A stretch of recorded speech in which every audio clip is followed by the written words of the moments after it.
Namaste to one and all. This is Madhuri at Science at Your Tips. Welcome back to another session. Let us discuss some of the questions given in exercise in the lesson Chemical Reactions and Equations. So the first one we have in this exercise, which of the statements about the reaction below are incorrect? So if you observe this equation carefully, lead oxide is reacting with carbon to form lead and carbon dioxide. In this reaction, mainly we have to observe which compound is losing oxygen, which compound or element is gaining oxygen. So first of all, let us understand what is happening there. Afterwards, we'll see the options. Lead oxide converted into lead. So it is losing the oxygen and getting reduced. Lead oxide is getting reduced. Next, carbon is converted into carbon dioxide. Carbon is getting oxidized. So here the question, again once you see, which of the following are incorrect, they are asking. Lead is getting reduced, wrong.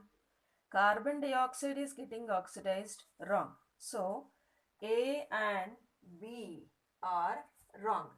They are incorrect. So we can say that this statement in this question, Roman number 1 we can select, that is A and B are incorrect. Okay. Now let us see the second question. Here in this reaction, if you observe, iron oxide is reacting with aluminium to form aluminium oxide and iron. In this reaction, first of all, let us understand what is happening. Iron oxide is reacting with aluminium. Aluminium is highly reactive compared with iron. So that is why it is able to displace iron from iron oxide. This reaction we can also call it as aluminothermite reaction. We can call this reaction as aluminothermite reaction because here aluminum is used and we are going to produce more amount of heat energy because of that iron, whatever is formed, it will be in liquid state. Okay. So in this reaction, now we'll see the options. The above reaction is an example of combination reaction, no. Double displacement, no. Decomposition, no. Displacement, yes. So we can write this option as displacement reaction. Let us see the third question. What happens when dilute hydrochloric acid is added to iron fillings? Pick the correct answer. Once you see here the statement given, iron fillings are reacting with hydrochloric acid. So just remember that iron fillings, this is a metal, hydrochloric acid. So you know already that whenever any metal is reacting with acid, it is going to produce some gas, that is hydrogen gas. It is almost similar to our zinc reaction with hydrochloric acid. Okay, so there zinc reacts with hydrochloric acid producing zinc chloride and hydrogen gas. So here also what happens, hydrogen gas is produced anyway. So in the given options we have only hydrogen gas in first option, that is A option. Remaining all are not having hydrogen gas. And one more thing also you see, iron will displace hydrogen from hydrochloric acid because it is highly reactive compared with the hydrogen. Iron is more reactive compared with the hydrogen. Next, remaining what is there? Chlorine. So that chlorine will react with the iron, forming iron chloride. So we have here option A, hydrogen gas and iron chloride are produced. Okay. Now let us see the fourth question. In this fourth question, the question is given to define balanced chemical equation and why should chemical equation be balanced. What is a balanced equation? When the atoms of the reactants and also on the product side, number of atoms present on reactant side and product side are equal, we will say that as a balanced chemical equation. And why we are balancing that chemical equation? Because to satisfy law of conservation of mass. Mass is neither created nor destroyed. Even one more also we have, According to Dalton, he said that atoms are neither created nor destroyed. Only making and breaking of bonds will be formed. So for this second question, in this second part of fourth question, you can write the answer to satisfy law of conservation of mass. Okay.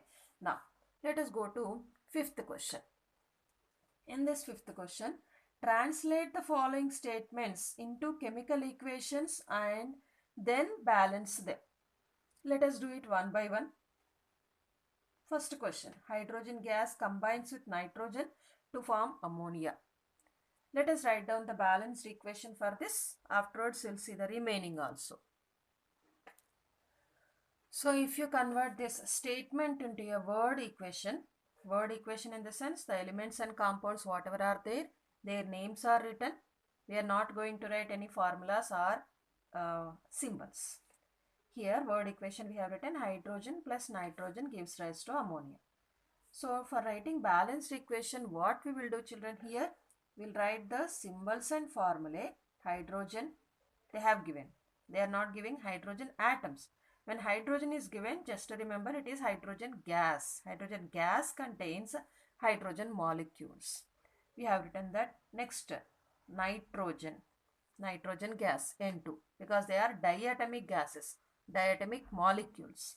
Okay. Next, ammonia formula you know already, it is NH3. Now let us balance this. What we are doing every time, whenever the number of atoms, if you observe on the reactant and product side, whichever can be balanced easily, we are going further. So here if you see, nitrogen is present 2 times. 2 nitrogen atoms on reactant side. Product side we have only 1. So just by writing 2 before nitrogen, it will be balanced. So that's why let us do this. 2NH3 we have written. Next, what about hydrogen then? Here 2 atoms, but here 6. So just by writing 3 before hydrogen, it is balanced. So whichever can be balanced easily, that we will balance. After that, we'll go for the next element. Okay. Otherwise, you can select the atom which is containing, you can select the element which is containing more atomic number. That is the instruction actually when we are balancing. Otherwise, you can remember like this also. Let us see the next question in our fifth one. So we have here second, that is B question in fifth one. Hydrogen sulfide gas burns in air to give water and sulfur dioxide gas. Now let us write first word equation for this. Now just observe the word equation we have written. Hydrogen sulfide is reacting with air forming water and sulfur dioxide. Word equation we have written. Now based on this, let us write the chemical equation by using formulas and symbols. So hydrogen sulfide H2S reacting with air means you can take oxygen gas, then forming water, formula is H2O plus sulfur dioxide SO2. After writing this equation, we have to balance it. So for balancing, what we will do here, hydrogen once you observe, left side we have 2, right side also we have 2. So let us leave it. Then remaining if you observe, sulfur, both the sides it is only 1. But oxygen if you observe, left side that is reactant side we have 2, but on the product side we have 3. So that's why what we will do here, let us make this oxygen balanced. So for balancing oxygen, what we can write? Something we have to write before water and something we have to write before sulfur dioxide also. So sometimes this balancing of equations may become like trial and error method. So we'll follow that. Here 2 atoms are there, but here totally 3 atoms are there.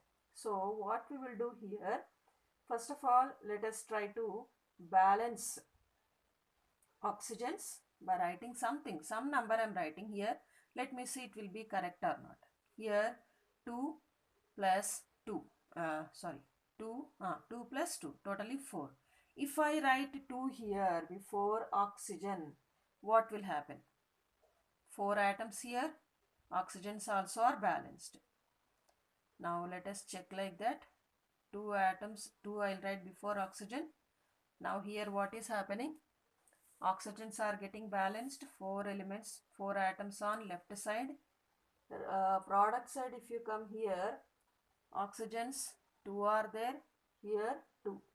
So 2 plus 2, 4, 2 into 2, 4.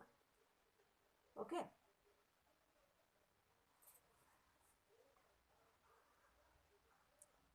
But once you observe what is happening to hydrogens, left side we have 2, but right side we have 4. So what we have to do here, something we have written here wrong. So what we can do here, just we'll write the multiples of oxygen, multiples of 2 for oxygen. So let me write here 3. By writing 3 here, what is happening? 3 into 2, it is becoming 6. So 2, here I'll make it 2. So 2 into 2, 4 plus 2, 6. Here 3 into 2, 6. Just for, again, I have changed this coefficient so that I can try again for hydrogens and sulfurs also. Now here sulfur atoms, 2 are there. Let me write 2 here before H2S. Then what is happening? Hydrogens are 4 here, 4. Then sulfurs here 2, here 2. Oxygens here totally 6, here 6. Okay. So sometimes, as I said, balancing of equations may become trial and error method also. So we have to follow that. Let us go for C question in this fifth one. Here we have C question. Barium chloride reacts with aluminium sulfate to give aluminium chloride and a precipitate of barium sulfate. So here, as they are asking only equation and also for balancing, we have to do that only. But let us try to identify what type of a reaction it is. It is a double displacement reaction. And along with that, in that, a precipitate is formed, barium sulfate.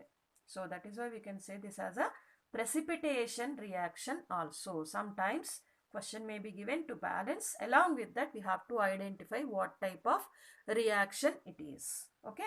So it is a double displacement reaction. First of all, let us write a word equation for this. So here we have written the word equation. Barium chloride is reacting with aluminum sulfate, forming barium sulfate and aluminum chloride. In this, barium sulfate is a precipitate. So we'll write the formulas for these all. Barium chloride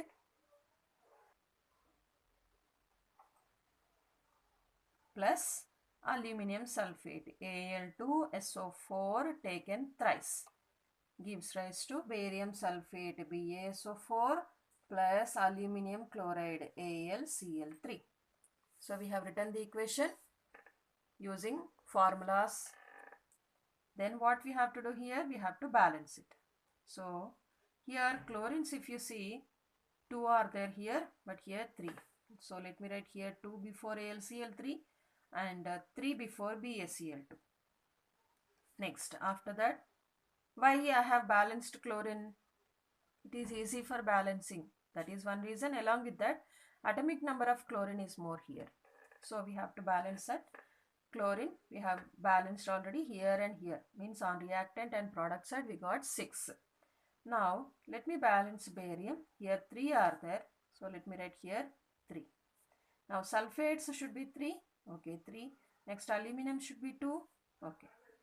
So the equation is balanced. Just observe the next question in fifth one, that is D. Potassium metal reacts with water to get potassium hydroxide and hydrogen gas.